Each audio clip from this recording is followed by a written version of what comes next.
oh, hey, we're getting unwhelmed. Most of you already know me. And when I say most, I'm pretty sure everybody here is a friend of mine already. Yay. If you're not, now you are. I have been managing entrepreneurship, motherhood, wifelyhood, nonprofit management, community organization, trauma recovery, and a million other things for decades. I have a beautifully strong superpower of ADHD. Yes, ADHD is my superpower, which, as if you've watched any Marvel movie, you know that every superhero's super strength is also their greatest weakness. So we'll just acknowledge right there.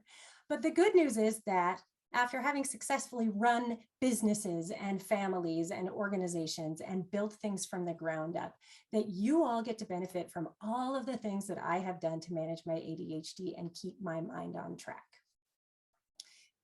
That means that I have all of these tools that I have discovered work for other people. Isn't that weird? My experience with my friends, my clients, my colleagues is that so many women are incredibly creative, brilliant, motivated, and so many of us have undiagnosed or diagnosed ADHD. And ADHD shows up differently in women than it does in men, partly because we are trained differently socially, and partly just because of the way it shows up because of our wiring.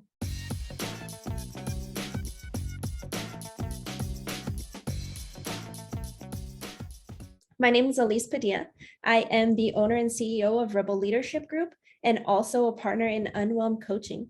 And I'm so excited to be here today because, as you may have read in my bio, or you may get to know me soon enough, to know that I've been through overwhelm. I've been through overwhelm a number of times, having worked for myself in the nonprofit sector, in corporations, doing many, many things. And so coming together to bring you my experience to help you hopefully become unwhelmed is such a great joy. And I'm so excited to be here to teach you the steps that Katie's put together and that we've come together to show you to be able to remove the barriers and things that overwhelm us so that we can find clarity, we can find peace, and we can move away from the stress that comes from entrepreneurship and being a leader. I know these things because I've been an entrepreneur, I've been a leader, and I am so excited to say that these tactics work for me.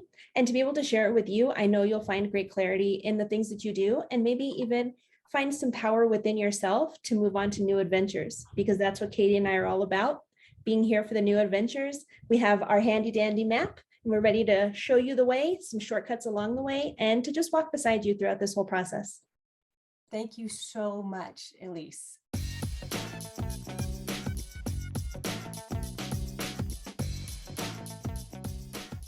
So the first thing we are going to do is some grounding. So I would like very much for each of you to find a position that feels comfortable, sitting up straight. Make sure your booty is grounded, or, if you're comfortable with it, just lay down. So if you could find yourself a comfortable position, and we're going to take a giant inhale through your nose and then out. And again, in and out. Keep your eyes closed or focus your gaze softly somewhere else in your room. And I invite you, and I invite me to be here now. To imagine all of those little distractions, the notifications that pop up, maybe the doorbell, the dog bark, the little intrusive thoughts. Imagine them as little bubbles or little balloons, and they are just going to float away. Imagine we're just releasing the strings that are holding those balloons, and here we are. They're not going to go too far. You'll be able to get back to them later. But for now, we're just going to let those go and be here now. And with another big breath in and out, come on back to the room. Today's Unwhelminar topic is unwhelming. Where to start? What is it? What are we doing here? What is happening? So that is what we're going to talk about today. First of all, I just want to check in. Anybody here overwhelmed? Yeah, yeah. Business, life, etc., etc., etc. Right. So if you're overwhelmed, there are a lot of things that happen. Important stuff gets missed. You might have 7,000 emails that you just can't get to. You might miss specific meetings or deadlines. You might be late for everything. That's me. I think I can do more, and I'm late for everything. So we're going to talk about today, what are the ways that we can get unwhelmed? Unwhelming means to lift someone up from underneath something that has been overwhelming to them.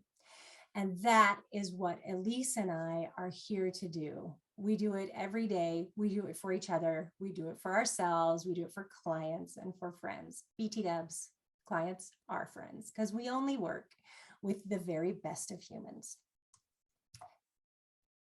The tools that I will introduce to you just very briefly today are really great for creative, entrepreneur, ADHD superpowers. And I'm pretty sure that describes almost all of us here. If you don't manage ADHD, then I would love to know what that's like. So you can just, hit me up later and say, hey, listen, I don't have a soundtrack in my head.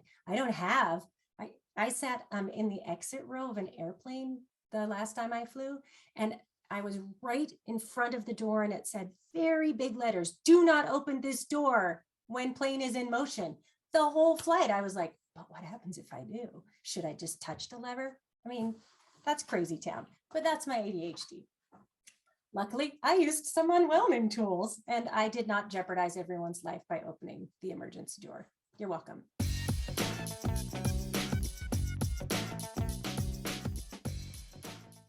We're going to run through the steps of what happens when we unwhelm. And the first step is to acknowledge the overwhelm. We are overwhelmed, and we'll talk about how did we get here. And one of the ways we recognize how we got here is we play a game called the worst game show ever. Women face unique challenges in business. So I'm pretty sure that a man has never been asked how he's going to juggle his career when he wants to have children. I'm pretty sure that my male professional colleagues have never worried that when they bend over during a presentation, somebody's going to see their bra. And I am fairly certain that aside from my husband, no male that I know has ever had his ass grabbed at work or been called sweet tits. And I know my husband has, because, well, I do that to him, but that's okay. He kind of likes it. He's off camera and giggling and blushing.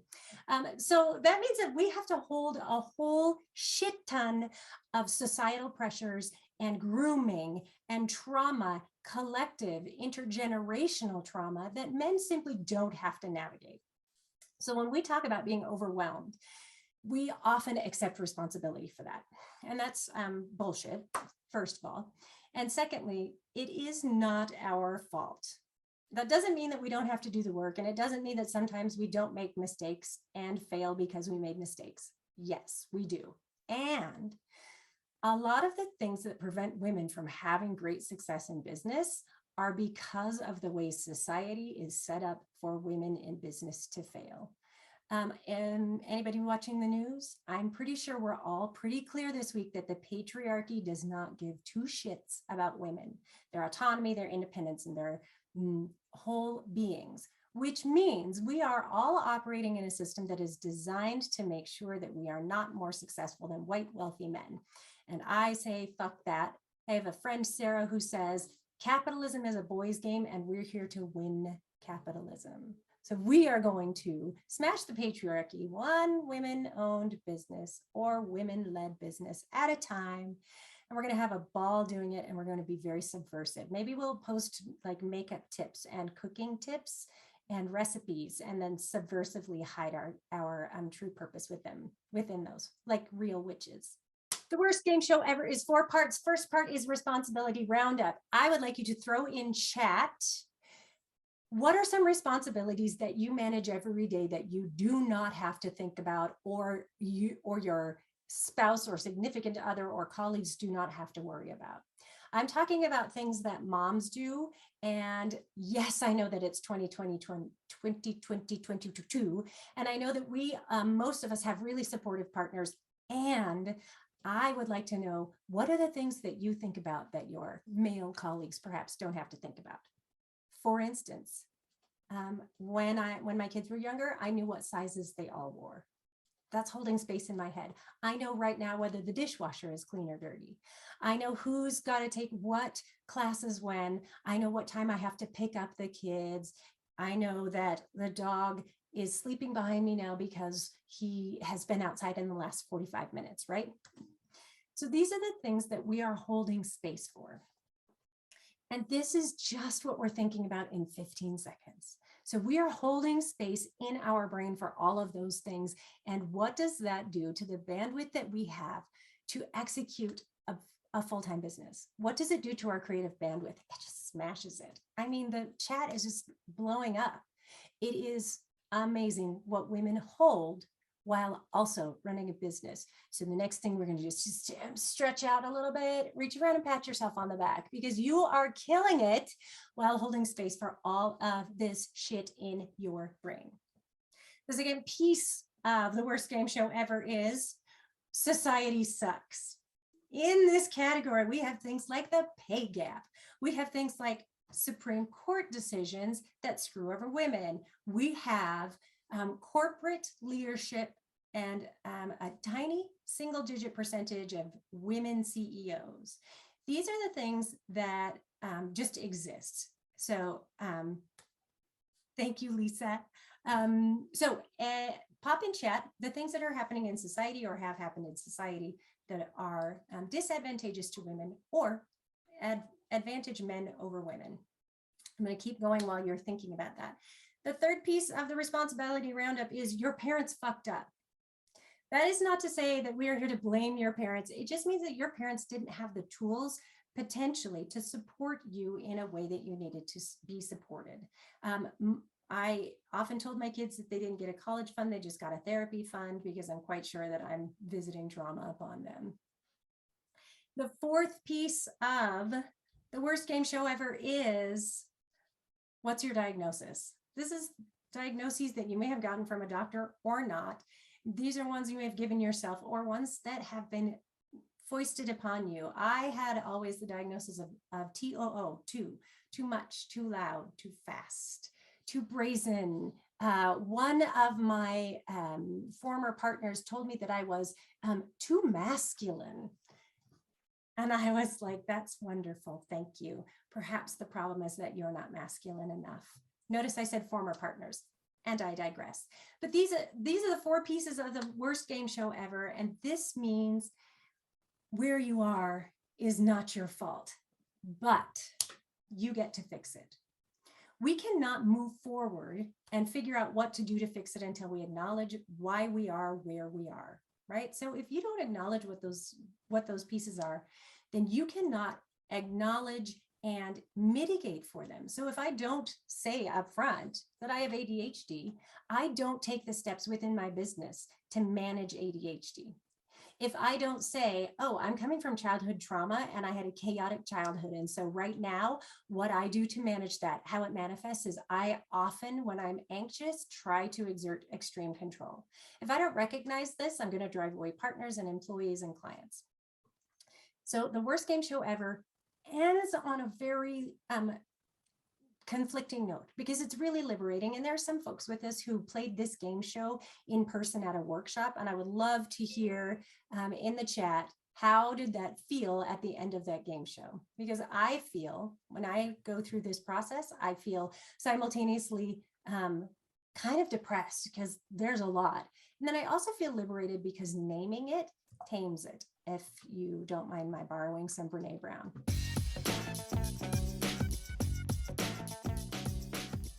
I invite you now to just unmute and one at a time, name an emotion that comes up when we are talking about the worst game show ever.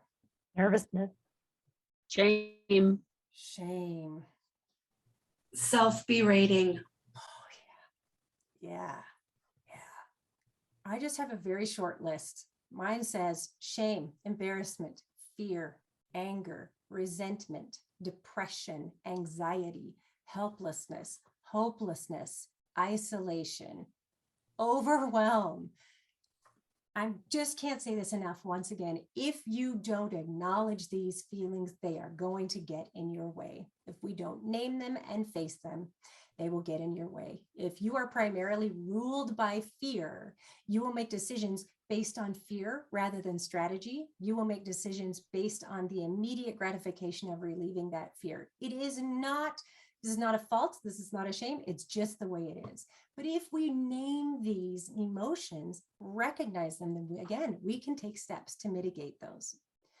My strongest recommendation to mitigate those feelings is radical self-care.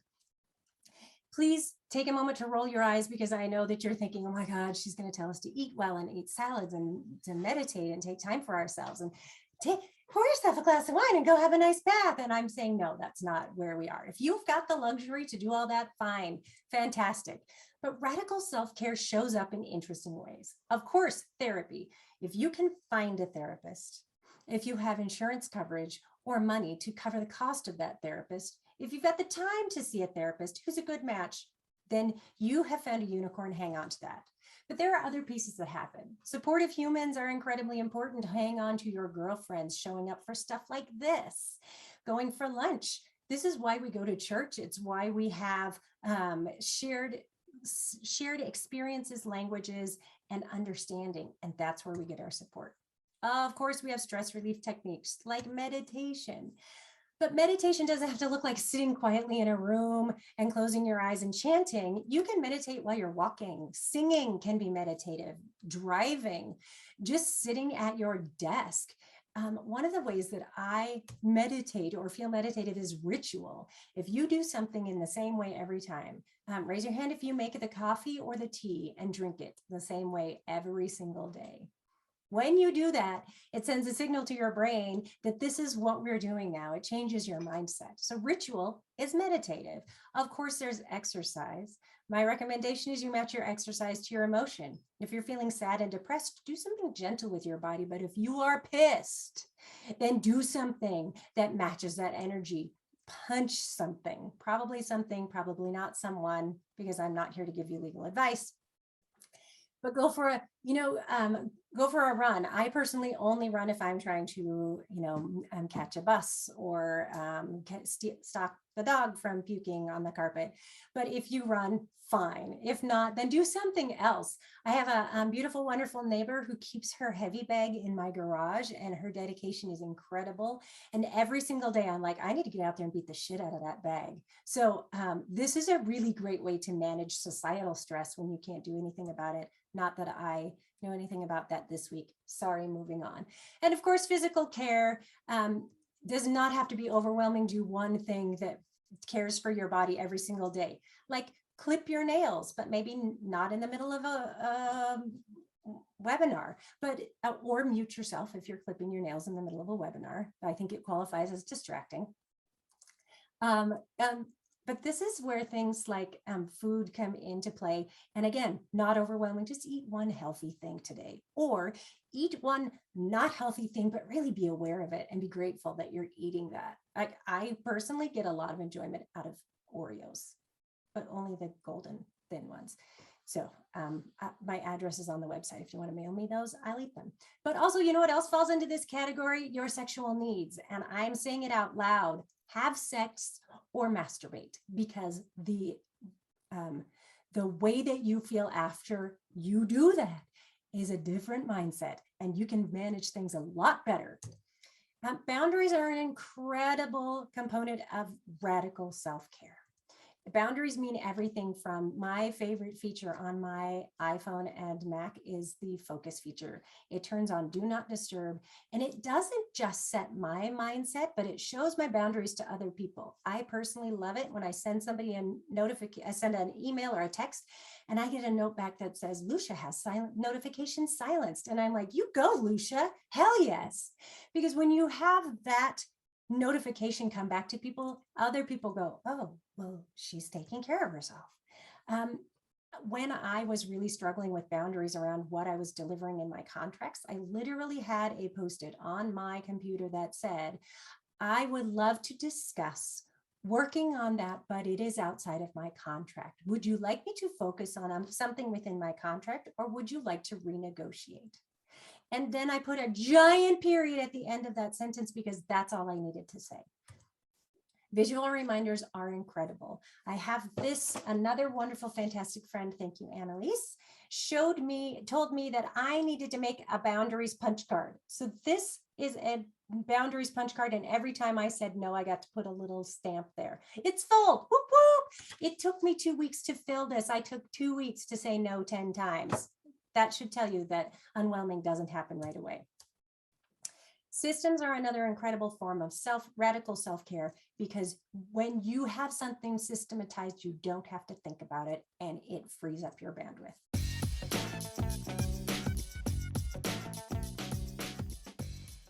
Slow down. To speed up.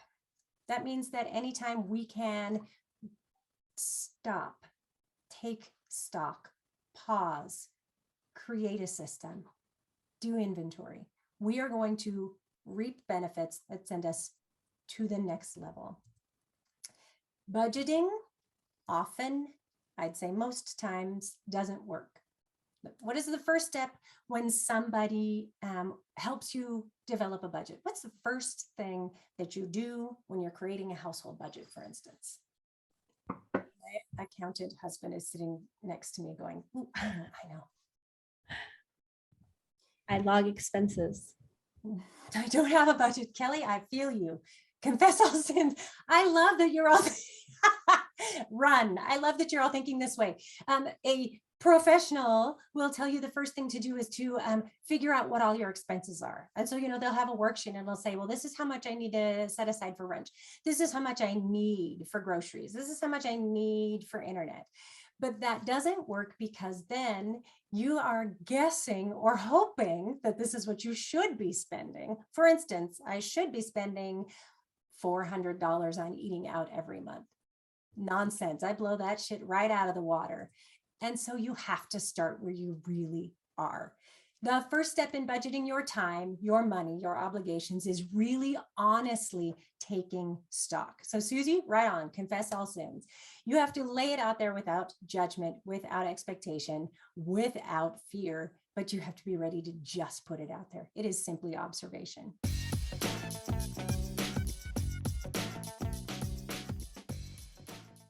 The next thing you do is you find your focus. Strategic planning does not have to suck. And I will tell you that the Unwhelming team is super geeky about strategic planning. Elise is one of the strongest strategic planners I have ever worked with, and it is an absolute pleasure.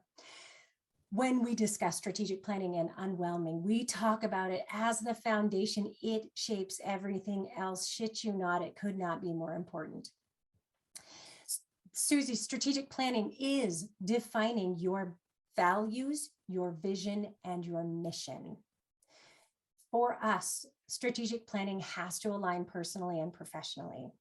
We start with values because what is important to you is what you will focus on, whether you name it or not.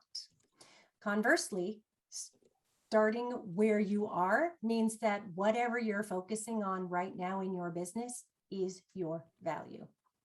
If you're spending 90% of your time just answering bullshit emails, that's what you value. You value answering bullshit emails.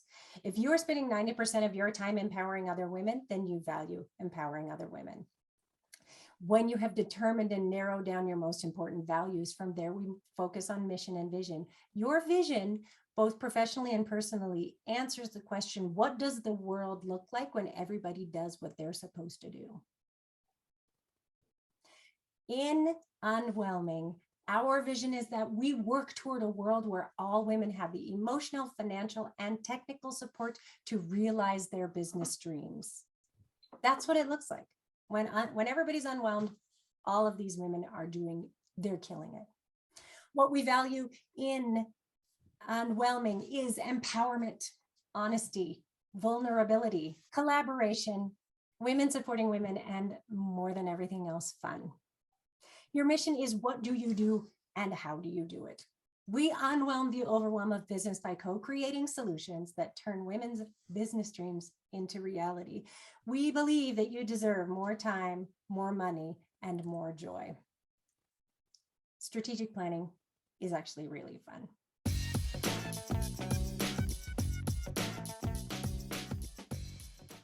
The next step is systems and solutions. And you may have come today, or you may have popped onto the website, or you may have heard me talking about Unwhelming, and you may think, oh yeah, well, I need to, figure out what my email flow is. I need to develop workflows, or I need to, I just need to get all my shit together. But systems and solutions don't work without your strategic plan, because again, you'll be focusing on the wrong things. Systems and solutions will not work effectively for you if you have not acknowledged where you are, how you got here, and how it makes you feel. There are some pretty obvious ways we can systematize at work and at home. At work, it's pretty obvious that you can systematize email communication to your clients, quotes and invoices and payments handled by bookkeepers, scheduling. I'm flying through this because I want to be on time. But there's some less obvious ways that we can systematize, automate, and duplicate.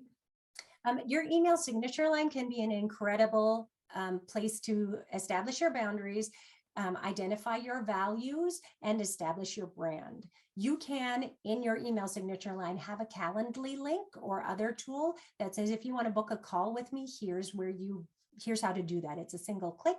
They have to provide whatever information you ask for them, and it establishes boundaries, protects your times, and often eliminates the need for an email back and forth. Your email signature should have your website and your socials in it, but your email signature line can really systematize the way that you respond to requests for your time and energy. Meal planning at work is a weird thing to think about, but if there is a day that if Wednesday is packed for you, then you call your favorite restaurant and you place a standing order, or you set a timer, and every Wednesday you order the grilled cheese panini with homemade tomato soup from Gray's and get it delivered. And then you don't have to think about it. Again, you're taking care of your body. You're not thinking you're freeing up the bandwidth. Establishing boundary norms is really important and really difficult, especially for women and who own or lead a business. That means things like in your email signature line or in your reply, things that say, I only answer emails Tuesdays through Fridays. If you're emailing me outside of these hours, you can expect a reply within X moments. It means that you have given yourself the time to set aside for those demands on your time and energy, and other people recognize that. You can establish boundaries in meetings, email, and deliverables in your contract. Again, at home, there are obvious ways to automate and to systematize. Meal planning is one way to do it. Automated banking, duh. A digital calendar sync that coordinates your family's calendars, in my opinion, is an absolute must. Now, if Joe puts something on the calendar, I see it and I don't have to remember it or write it down or think about it. But there are some less obvious ways. Grocery lists, weirdly enough, are a great place to automate. I use a pre-printed grocery list, and it's something as simple as laminate that and throw it on your refrigerator with a dry erase marker. It means you don't have to search for a pen, look for a piece of paper, try to remember. Stuff like chore charts. And again, it sounds really silly, but if you systematize the things that you do and you have to think about every day, then that frees up your mind and your space. The physical organization of your space is also important. As a queen of ADHD misplacement, I never lose my keys because they go in the same place every single time I walk in the door. My phone's a different matter. I lose it 4 or 5 times a day. That's because I haven't got it chained to my wrist and I don't have a special place for it.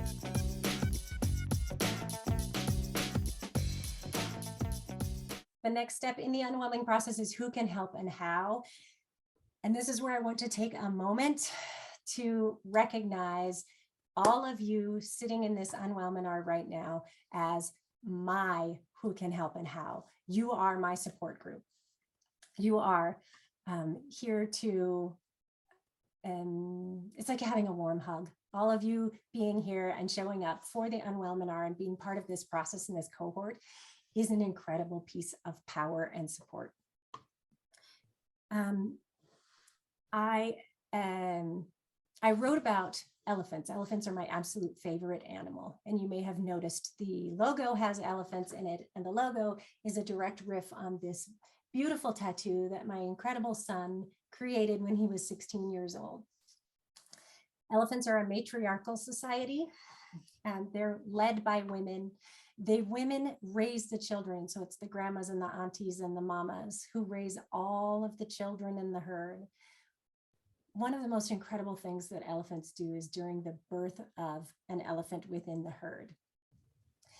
When an elephant is in labor, the other female elephants in the herd gather around and they stomp up dust to disguise her smell and disguise her sight from predators.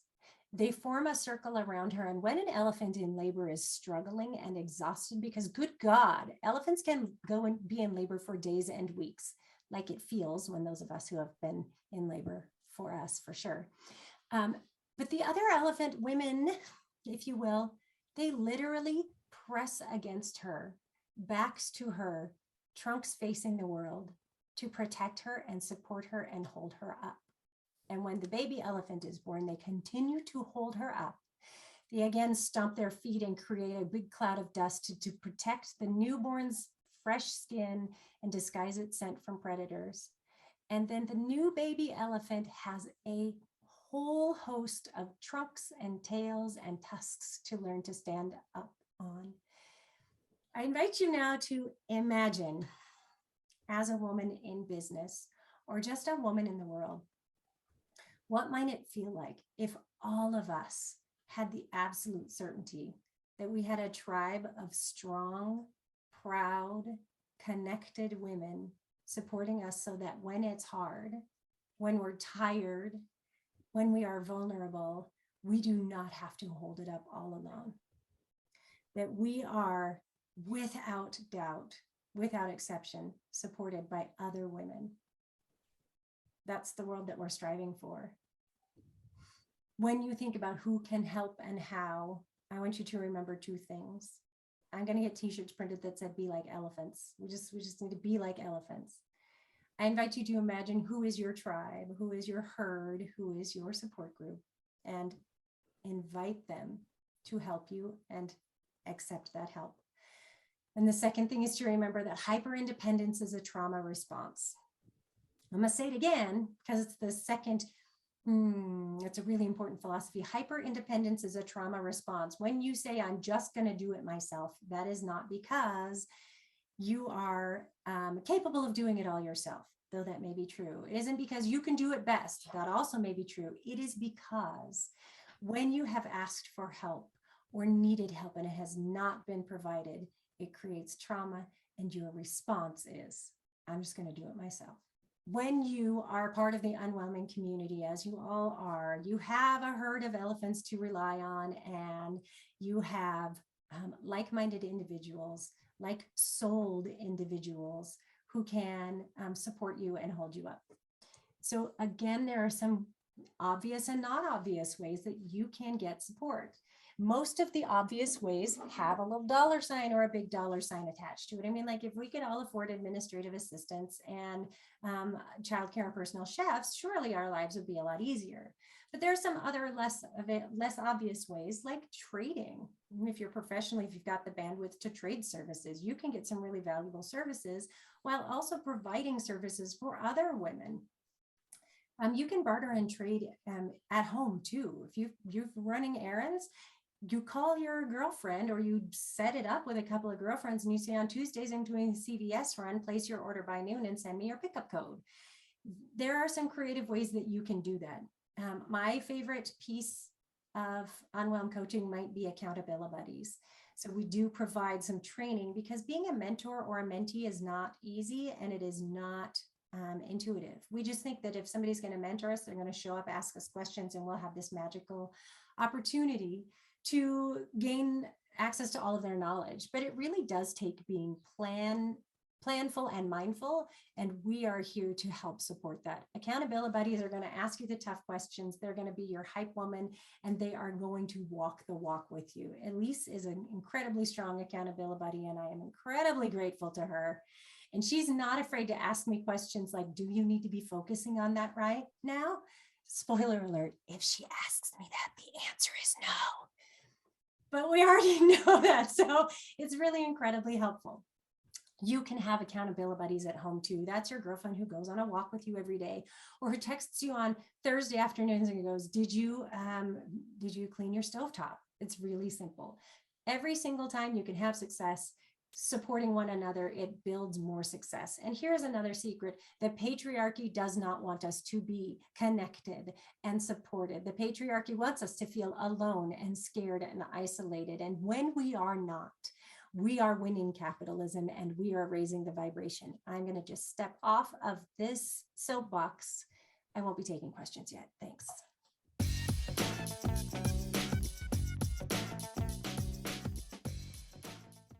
The last piece is staying unwhelmed, and I would argue this is the hardest piece. Once you get to a place where there is some breathing space and bandwidth, what's the first thing we do? Yeah, we go get something else to do. We go, oh, look, I can panic. Yes, Lori, we panic. I personally go, oh, well, I obviously need to go back to school, probably need a medical degree so I can become an abortion provider. Or I say, oh, I probably should run for office, because my monkey brain goes, we're not panicked. We don't know how to do this. If I'm not completely overwhelmed and overbooked, I don't know how to be. Who am I if I'm not too busy? Staying unwhelmed requires that we reject. Thank you, Kelly. We reject the philosophy that productivity is worth. We reject the cultural standard that overwhelmed and busy means successful. It means fuck the grind. It means hold your space. It means be unbusy, get bored. But you have to have strong boundaries and systems in place to make sure that that happens. And please check the chat. If you're not checking the chat, there's some gold happening there. I can't wait to read the transcript later. So you have to make a commitment to staying unwhelmed. And the way that we do that is we walk through the unwhelming process. It is a practice as well as a process. We have to do it over and over and over. I really liked one day I was talking with Joe about it, and he said, oh, it's like brushing your teeth or having a shower. And I was like, oh my God, you're right. Just because I showered yesterday does not mean I smell good today. Just because I brushed my teeth this morning doesn't mean they stay brushed. You might think about it like washing your kids, because they're going to get dirty the minute you're done. That is true no matter how old they are. So we just keep practicing unwhelming, and that's how we stay unwhelmed.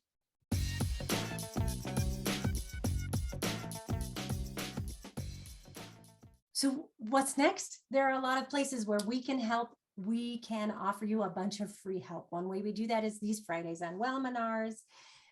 We do that through the membership. So if you have not already signed up for the membership, you can just go to the website and go to memberships and go to level 1 Coach Yourself. When you're there, you get free tools for Unwhelminars. In fact, Elise, would you mind dropping the link to memberships in the chat, please? Thank you. You can have all of the tools that we're going to be popping up at least one a week. That is just something you can take and use. Something as silly as the grocery lists or something as complex as a time tracker. You will get, you can always access on social media, always. And you'll also get access to the newsletter where I do some writing, which is fine, but also more importantly, I will have some incredible guests doing some writing. There are a bunch of not free or not so free options. We are taking new clients, both individual and corporate. So if you have a nonprofit or a corporation or a larger business that needs help, we can totally do that. We do all of these fantastic things, including public speaking. I can, though I don't prefer to, do public speaking gigs without dropping curse words, but it's really more fun when we just don't worry about that. We also have other strategic sessions and other nonsense that we can offer. And we are happy to just talk with you. If you've got something that you need help with. The most magical piece of Unwhelming is the community. And so we will begin to develop an incredible cohort and a directory that is not a pay to play access. It is We are going to give you the opportunity to put your shit up on the website. Here is what Susie does, and here is what her area of expertise is. And if you are a member of the Unwhelm community, you can go there and you can click her link and find her. And we can refer our amazing superpowers to each other. I don't know everything, and I don't need to know everything. I just need to know somebody else who might know and make that connection. Connecting is my purpose. Something really incredibly exciting that's happening starting at the end of July is we are taking all of the principles that we just flew through, which I find kind of unsatisfying to just talk about them because I want to dig in every single time. We will be digging in over the course of 8 weeks online. We had a retreat in April in Walla Walla. It was fantastic. I cannot wait to come back. But the biggest piece of feedback I got was when we're in person, we need to do the soft stuff that is the hard stuff. We need to focus on those first 3 pieces, talking about the experience of being a woman in business and finding camaraderie and support. And this other nuts and bolts stuff, we need lots of time and practice for that. So we're breaking it down to an 8-week session. You can find all the information at unwhelmcoaching.com. We'll have 2 different sessions. One is 8 weeks on Tuesdays in the evenings. We are everywhere, so I don't know what it looks like for your time zone, but for us, it's 5 to 8 mountain, so middle of the country, give or take. We will also be doing the same process, the same sessions on Tuesdays during the day. So you have access to those. We are providing scholarships. So if this looks really exciting and great, but the $3,000 price tag scares the shit out of you or makes you think there's no way I can do it, go to the website, fill out the form. We will be awarding scholarships so that people can attend on a lower or no cost basis because we want you to have this information. Yeah, we're going to win capitalism and we need to get paid, but we want you to be able to do the same.